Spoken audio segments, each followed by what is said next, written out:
Hello folks, welcome to episode 6 of Give Me the Remote. It's Saturday 9th of June and I'm Sheridan, joined by my gorgeous co-host John. Ooh, gorgeous now. Listen up everyone. Alright, so today I think we'll start off with reviewing the Santa Clarita Diet, a Netflix original series starring Drew Barrymore and Timothy Olyphant, in which Drew Barrymore is a zombie, basically. I don't think that's a spoiler. That's really early on, so... Oh, it's in the trailers. I think we're okay with that. Yeah. And Timothy Olyphant, he's a guy who looks like an actor you know from somewhere else, isn't he? Well, he's been in a few things. He was in Justified and... Is it Deadwood? Was he in that? Was he in that? Okay. So I think that he's been in a few serious shows, and seeing him in this... Because he's quite a good comedic actor. He's got beautiful comic timing. Everyone in the show's got beautiful comic timing. It's really funny. It's quite lame. It's quite episodic. It's quite mum and dad middle America. And yet there's some little sharp edges on the corners of what looks like a very basic cube. You know, that really makes it... It does sparkle. Well, they do swear quite a bit and have some pretty kind of crude humour, and there's a lot of gore in the show. Lots of gore, yeah, which definitely does lift it out of what could be a very suburban rom-com Well, style the set thing. looks like it's out of Desperate Housewives. Yeah, very deliberately so, I imagine, and setting it in Santa Clarita's, trying to do the same sort of thing. I think one of the things that really sets this show apart is just how likeable so many of the characters are. Yeah, and the relationship between Drew Barrymore and Oliphant's character as husband and wife is at the centre of the show, and you actually like them, I think, as a couple. And the daughter, she's amazing. Oh, the daughter is really good. She's Liv Hewson, good actress in this. Yeah, good actress, but a great character to play as well, and a teenage girl who isn't... she's got agency. Yeah, definitely. And a sense of humour and spark, and I think her level of sexuality actually seems, shall we say, realistic to a teenage girl, not turned up or turned down. Yeah, it's age appropriate. Yeah. Well, so often you get one extreme or the other. Yeah. So she's got her own needs and desires, but... And it's spoken about it's dealt with in a mature, realistic way in the show. So basically we're talking about it's Drew Barrymore wakes up one morning and discovers she's turned into a zombie, and how does a family deal with that, stay together.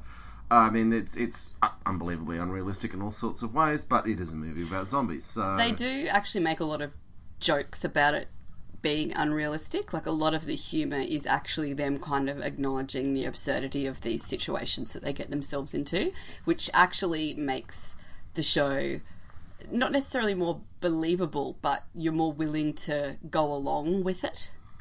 Yeah, it plays into its conceits. Yeah. And I really...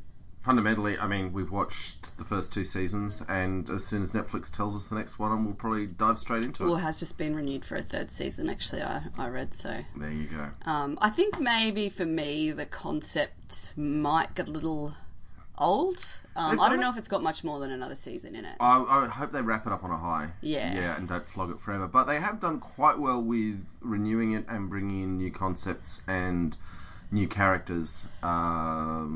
So there's definitely some smart people doing a show well. Anything else you want to say about it?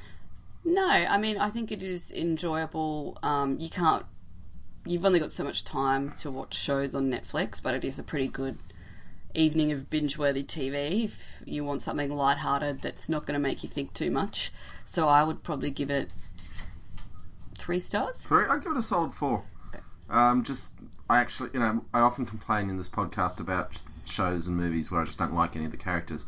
And this one, there's a lot to like. Even the bad characters have got a sympathetic side. Yeah. I liked season 1 a lot better, I think. It was newer and... I thought some of the stuff with bringing the Nazis in the season 2 was just hilarious as well. Yeah, that was quite funny. Yeah. Anyway, I'm going to give it a solid 4 stars. And on that note... So what's next?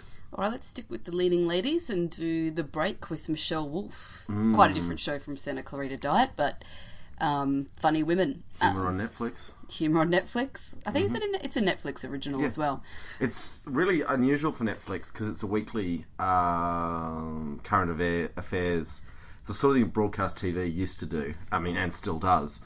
And to have it being online only, and Netflix just kind of acknowledges the fact that most people are consuming the television on streaming services now. And also Netflix now is just entering every single genre of traditional type TV. Well, they're not doing sport yet. No. I bet you they're looking at it. Try it. I bet you someone somewhere's running a spreadsheet over that with some pivot tables.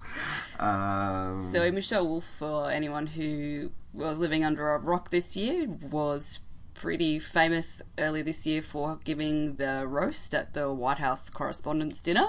It went worldwide. Usually that roast doesn't go that worldwide, I think, in its coverage. I would say 1 year in 3, that roast will get pretty big. Yeah. But to publicly castigate a woman standing 3 feet away, I mean, that was... And not... Because normally having to go at the president's one thing, but to go for the press secretary, admittedly the president had not had the courage to go to the dinner, and had sent the press secretary in his stead. So Sarah Huckabee Sanders, who I'm generally on board with Michelle Wolf's characterisation, she just stands at that podium and tells lies for a living. But a very smart marketing strategy by someone in the Michelle Wolf production team. I can't believe they managed to get her in there when she had a new show coming out months later. Netflix dropped in the US, I think, the advertising for this show the day that dinner came out. So they must have known. Can you imagine how gut-wrenching it would be to know that this was going to make or break your show to get up there? I mean, she had people hissing at her from all sides of that room by the end of it. She's been pretty unapologetic about it, quite rightly so. Well, quite rightly, because all she did was tell the truth. Well, she just made a joke about... Yeah, but we watched the whole thing. Yeah. And the whole thing, start to finish, she was roasting the liars in the White House press corps, she was roasting the liars in politics. And in journalism. I didn't like that. Yeah. So she's very brave. She was on, I believe, The Daily Show. Yeah, she was a writer for The Daily Show. I think their head writer, the Trevor Noah Daily Show, or this. Yeah, and Jon Stewart before that. Yeah, and I think she wrote for that Seth Meyers show as right. well. So she has cut her teeth on kinds of shows before. So The Break is basically, I mean, it's a little bit funny because I think it is trying to be a few things. So it starts with a stand-up routine. Opening monologue. Yeah, but I find it to be a bit more stand-up than... Anyway, it's opening monologue, stand-up routine. Moves to the regular news desk type style of a Daily Show concept. And in between has some fake ads, which are satirical and funny. And that's pretty much the show. It's 30 minutes, so it's tight. Yeah. I mean, the skit comedy I find is probably the weakest part of it. I find the ads... And the skit comedy to be pretty atrocious, I have to say. Still better than most SNL. Yeah, well, I think my problem is, what are we up to with her now, episode 3? We haven't seen episode 3 yet. It's coming out next. Well, I haven't laughed at a single one of those skit comedies. I've chuckled in a very low register at one of them, I think. But yeah, it's definitely a low point in the show, whereas her... just letting rip. There was one that was a what's the Amazon Alexa, where it needs to eat lunch meat. I have heard some people say they thought that was just hilarious, and I didn't. That just completely. I did not find that funny at all. Just stupid. It was quite surreal, yeah. But I think maybe if you are a fan of that kind of weird, absurdist humour, really stoned when you're watching it. Yeah, probably. Then.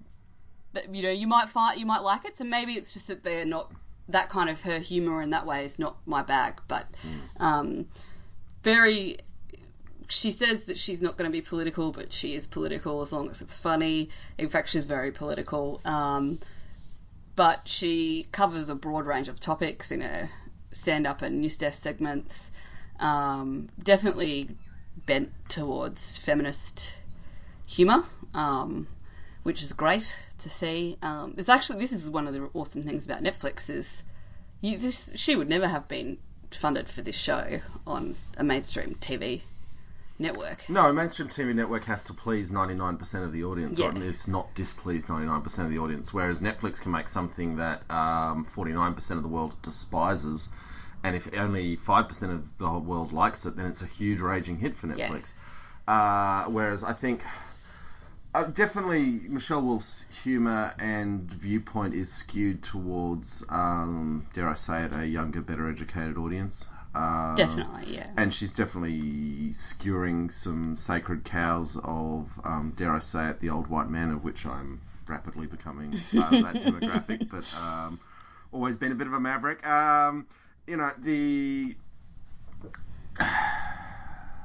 It's almost... we get accused of groupthink by the fierce freedom warriors of the right. All these... So I don't even identify as a lefty. I just feel that I've become a fellow traveller because I can't face the lies of the other side.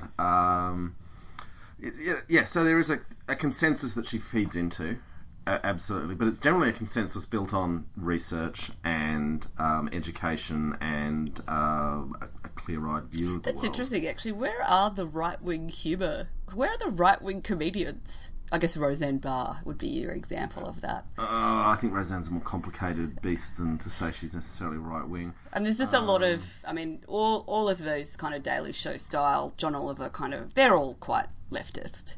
It's very hard to have a sense of humour when you're just doing what the billionaires want, isn't it?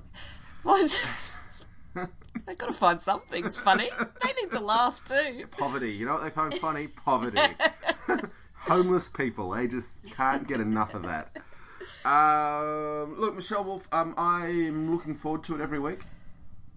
I think my problem, perhaps, and this is not really a criticism of the show, but of me, is the humour is obviously based on American politics and things in the American news media, of which I am not always across, and so a little bit of it gets lost on me. Like there was a big segment on the NFL, and I'm aware of all that take the knee stuff, but probably not to the depths of it that American viewers are.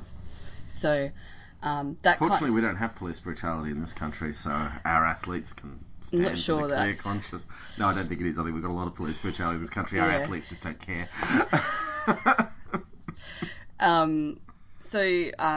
I think I'd give it, and the skits, like I said, they don't appeal to me that much. But so I think I'm going to give it a 3 stars, but I'm hopeful that it might turn into a 4.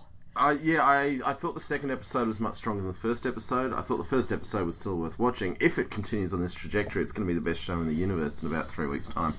But things rarely continue on any given trajectory. So I'm going to stick with my boring 4 stars of freedom. Look, I also think Michelle Wolf, she's a funny-looking woman, and her voice is very annoying. I mean, that is part of her gig. I say all the time. People don't like that, and it's just who I am. So sometimes people just have to deal with how we sound. I mean, I don't know if that voice is because that is part of her persona. I don't know if it's all real. 'Cause she makes jokes about it, but it is freaking annoying. It is at a pitch that's... Windows tend to break if you turn the volume up, yeah. I mean, it's very funny though as well. Mm-hmm. It is definitely funny. But anyway, maybe I'm probably... Some horrible old white man's going to accuse her of being shrill any second now. Well, I think someone's going to accuse me of being sexist. It'll probably happen around the same time. Okay. And on that note... Alright, up next we've got Blue World Order, and John, I'm going to get you to give the synopsis for this one, because I don't know what the hell's going on. So look, I approached this one with a great deal of trepidation. It is available in the iTunes store, and it is a feature-length film made here in our hometown of Canberra by, I would say I know about a third of the people in the credits, and I would consider myself a friend of a significant number. Oh no, what's going to happen at that star rating time? And that makes it problematic. So Blue World Order is a multi-post-apocalyptic story, and I think, as we've discussed before, post-apocalypses are getting a little dull. Admittedly, this was first made as a short film for a short film competition back in, I think, 2012 or thereabouts. Also called Blue World Order. If you're going to look them up on IMDb, there are 2 of them. And as a little short film, it was very well produced for a short film competition in its day. Oh, this film is quite well produced and well filmed, I think. That's part of the problem with it, yeah. So, and very advanced special effects for a backyard short film production circa 2012. And therein begins to lie some of the problems with it as a feature film in 2018.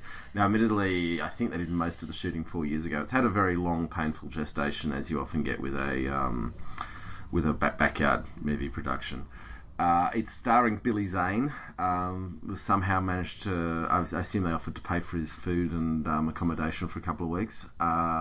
Jack Thompson. I think that they got some sort of grant or something, and they just spent all their money on Billy Zane and Jack Thompson. Yeah, and Jack Thompson, for the international audience, is sort of the Michael Caine of Australian cinema. He's in everything, and he's been in a lot of things. Well liked. He's well liked. He is a superb actor. Yeah, he is. I mean, he could tread the boards on Broadway or with the RSC without a moment of doubt or hesitation. Yeah, he's phoning it in this one. He doesn't have a lot to work with, admittedly. He doesn't have a lot to work with. So, and it is well shot. It looks good. A friend of mine, Chris Wolfe, did the props, and Chris is very good with what he does with props. And if you're wanting to make a movie on the cheap with some great props, I'd definitely talk to Chris Wolfe. The problem is it's got a diabolically awful script.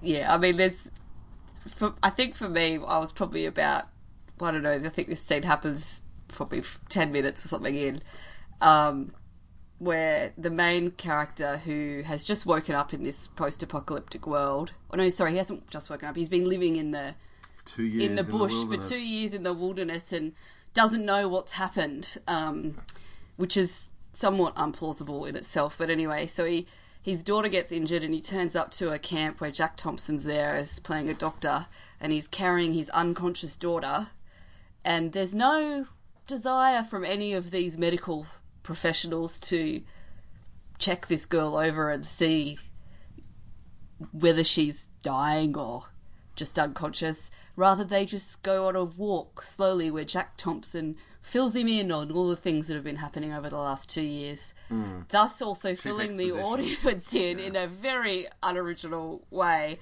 And I was... Because there had been a starting narration as well in the opening credits about how the nuclear war in the Northern Hemisphere and... So there's a whole bunch of... It's like a multi-apocalyptic movie. There are too many apocalypses going on. There's a nuclear war. Yep. There's some sort of... There's a bacteria. And there's a virus. And a virus. And then there's the electromagnetic pulses. That's right. Yes. And who are the people that are in the Telstra Tower? They are the Blue World Order, I think, who are using mind control via Billy Zane's glowing blue ball. Yes. See, is that another... I don't know, that seems like another thing. I think that was tied in with the EMP, but, we diligently watched this turd all the way through, and it was painful in many parts. I actually, for the first half, I was sort of having fun with... Because, it can't be taking itself seriously. These people would watch a lot of movies. They didn't just write this and think, oh, wow, this is going to be the best post-apocalyptic movie ever. Like, it was not taking itself too seriously. I was enjoying it, but it didn't sustain the fun or humour or anything for me. It wasn't so bad it's good. It felt like a zero-budget Transformers. Yeah, it was just bad. Yeah. And when I say Transformers, I mean the Michael Bay movies, not the iconic animation series. It's just a bunch of scenes that people thought would look cool, welded together with no continuity, or almost no continuity. Yeah. And why is Billy Zane, who's sort of the evil Dark Lord, also the judo instructor of the hero, who it turns out his wife is working for Billy Zane. So it's got this problem, which we get a lot, and we saw a bit of it in Altered Carbon, which is a vastly superior production, where they try and make the hero the centre of all parts of the world, instead of just having the hero's arc intersecting the world. Which is something that Mad Max movies do really well, is that Max isn't important. Yeah. He's just some dude who's passing through a whole bunch of other stories that are going on. And I'd say if you're going to do a post-apocalypse, just look very closely at what Mad Max does and try and do more of that, because that's done well. Yeah. But for Canberra listeners, though, it is kind of fun going, oh my god, that's the alley out the back of Academy. Yeah, it's always fun seeing locations you recognise. Yeah. And the idea of the alley out the back of King O'Malley's and Academy being a post-apocalyptic wasteland with no set dressing whatsoever. They just put some lights and some camera crew in there, and it was all ready to go. It's probably the grottiest corner of Canberra by some distance. And that's the sound of a dog shaking itself. Well done for your cameo, Orwell, on schedule again. It's not even so bad as to reach true bad movie status. I agree. For me, it's 1 star. Well, I think it's a half star. Well, I don't do half stars. I know. If it was completely awful, it could reach the lofty heights of 0 stars. But as it is, it's a half star. If you're thinking of making your own film, I highly recommend you watch this, so you can see a lot of pitfalls to steer around. I think it was just the writing. I think the writing, but the direction and production. I thought the production was all right. Production values were great, but the direction of the whole film just needed, producer, director, writer. A lot was going wrong at that level of the movie. Whereas the lighting, the camera work, the props, the acting, in that the actors were given parts to play and did their best with them. There's nothing particularly bad, at least in the acting for a local production. It's great. And I know lots of people involved managed to get themselves an IMDb profile that they're all very happy about. Also, the Chief Minister of the ACT managed to get himself a role as the,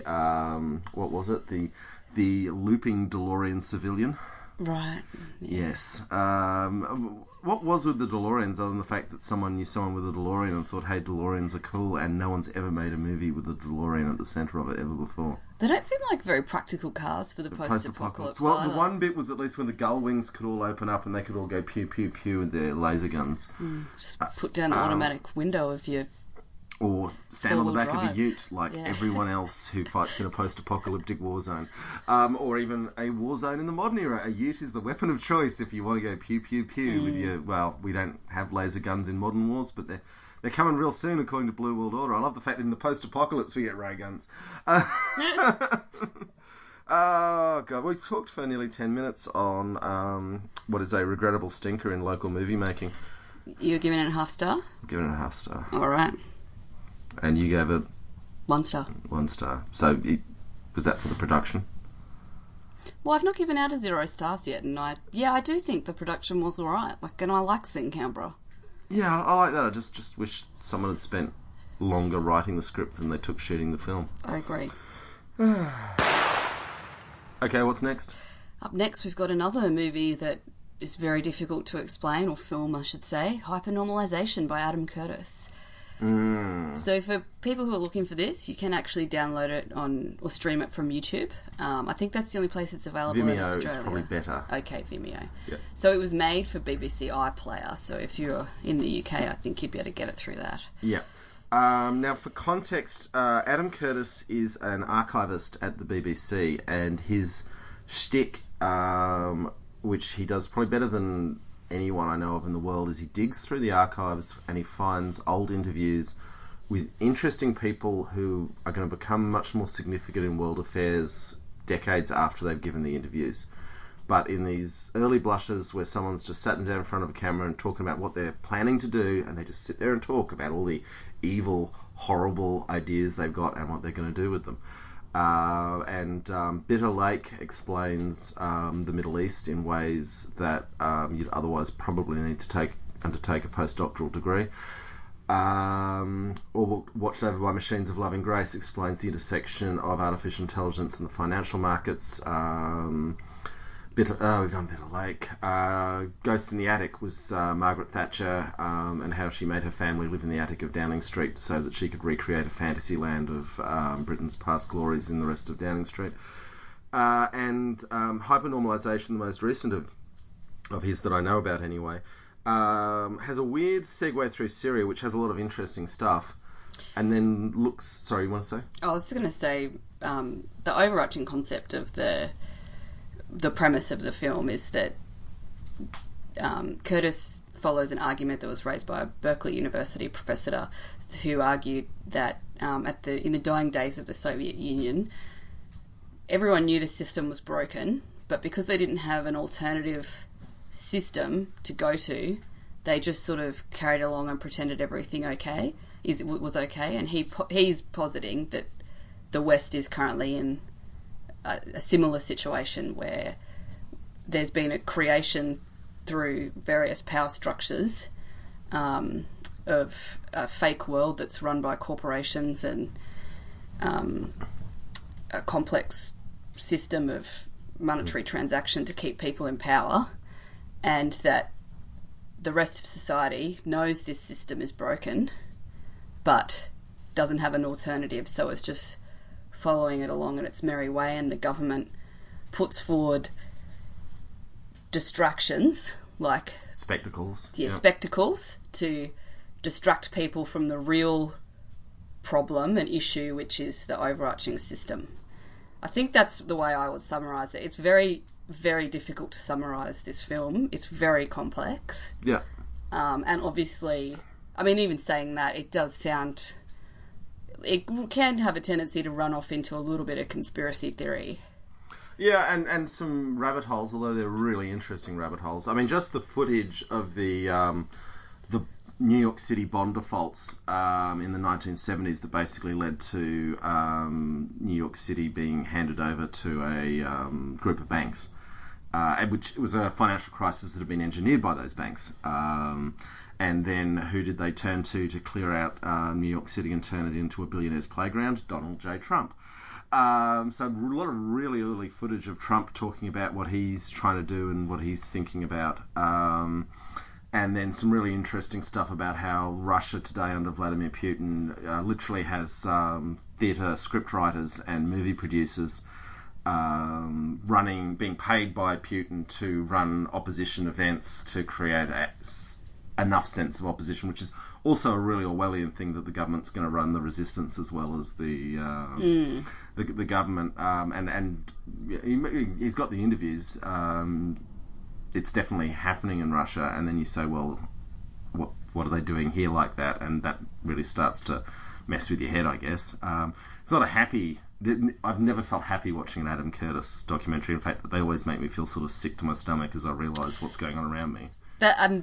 This documentary goes for 2 hours and 46 minutes. Depending on the cut you see, but yeah. I don't think it's possible to watch this in one go. It is broken down into, I think, 9 different chapters. One of the very interesting things about this is that I think it was the first documentary that was produced for the purpose of viewing through iPlayer. They only wanted to release it on iPlayer.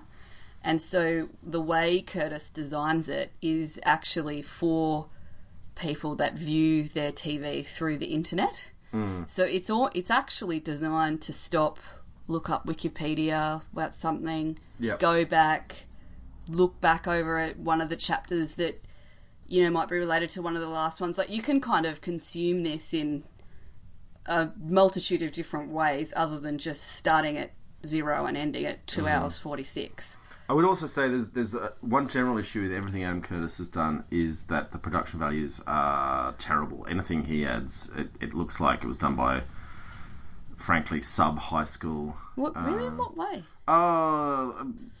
It's often, like, the credits are really cheesy, and the supers that he adds... I actually sort of thought that was a deliberately trying to look like, because there's a lot of historical footage. Yeah. And it actually amazing the way he finds these, like you were saying, these gems of footage, whether they're interviews or parts of a Jane Fonda workout. I mean, how many Jane Fonda videos has he watched to find those perfect ones that fit with his argument? The thing Curtis gets up to in the bowels of the BBC with a box of Kleenex is nobody's business. He must have watched a lot, but you know, so I thought a bit of that was trying to kind of fit in with the archival. That could be what he's trying to do. I would suggest that the next thing he does, he might want to look at cleaning up some of that, because I think in the minds of people who want to disbelieve what he's doing, that cheesy stuff is giving him an excuse to say, oh, this isn't real, this isn't serious, and what he's trying to say is so deathly serious to the lives we live and the societies we live in, particularly in the most of the English speaking world where Rupert Murdoch's near dead hand is so omnipresent, and it's just a fantasy world. And in fact, it's a lot of the fantasy world that the HyperNomalisation is talking about is just coming out of editors trying to please Rupert Murdoch. One of the things I think that's a little bit obvious in this Curtis documentary compared to others is because the subject matter is actually how people in power manipulate everyday citizens through propaganda, basically, and news. You actually sort of look at what he's doing a little bit more critically, and you kind of start to realise he is very, very adept propagandist. And I think he does sometimes go a little bit too far in creating his own propaganda. There's a lot of very big leaps in arguments and generalist kind of statements that I think because of the subject matter he's portraying, you're actually more critically looking at. I think he's more than capable of filling in those leaps, but I think if he had done that, this would be a 10-hour video.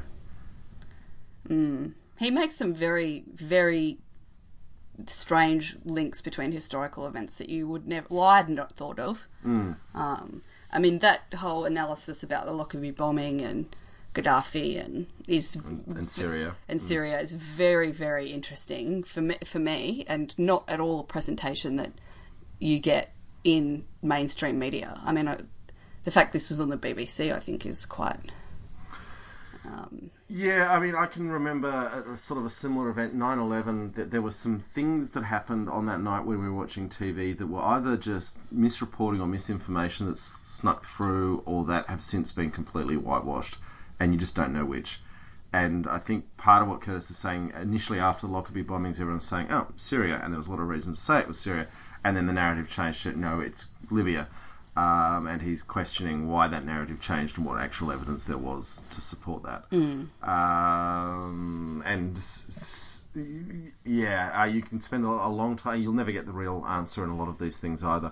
All you can really do is rely on, which Curtis does for most of his best claims, is interview footage of the actual protagonists talking about what they're trying to do. Anyway, look, if you've got an interest in the world and you haven't watched Adam Curtis documentaries, I would just say book some time. Well, I think actually, to me, I think people need to not approach this with an aim to view this in one go, because it's impossible. Yeah. If only because it's actually so...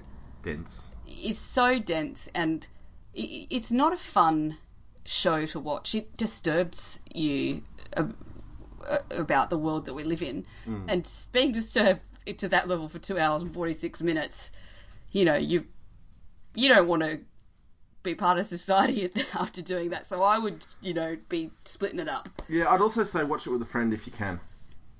Oh, you definitely want someone to talk to about because it. Particularly what you don't want to do is watch an Adam Curtis documentary and then go and try and explain it to a friend who hasn't watched it.